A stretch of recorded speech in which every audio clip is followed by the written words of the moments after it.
واقعا دیگه جنوب خیلی گرم شده. بذار یه ماشین بگیرم برم شیراز، هم هواش خنک‌تره هم ایرانو میبینم. بذار اسنپ بین شهری بگیرم. چرا اینقدر صدا میدی؟ بابا خب زودتر بگو. دست درد نکنه. خب ماهی گنده تر دهنت ورم داری همین میشه دیگه. خداحافظ.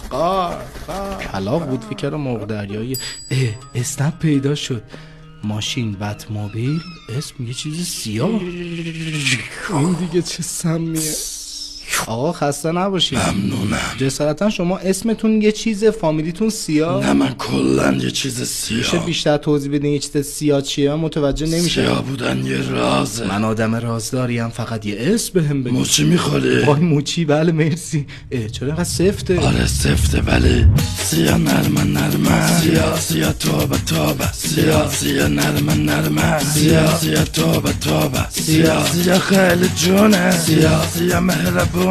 سیاه مال امانه. سیاه زعفرانه. سیاه نرمه. سیاه توبه. وایسا میگم برای چی موچی سفته؟ یعنی چی؟ خب برای آهنگه. تو نمیدونی موچی نقطه ضعف منه؟ داداش من اسنپم کافی شاپ سالا نیستم. نون سنگکای زندگیت بیاد شه. برای چی نون ما را آجر میکنی؟ موچیتم میخورم چشت درا. بابا موچی منو بده.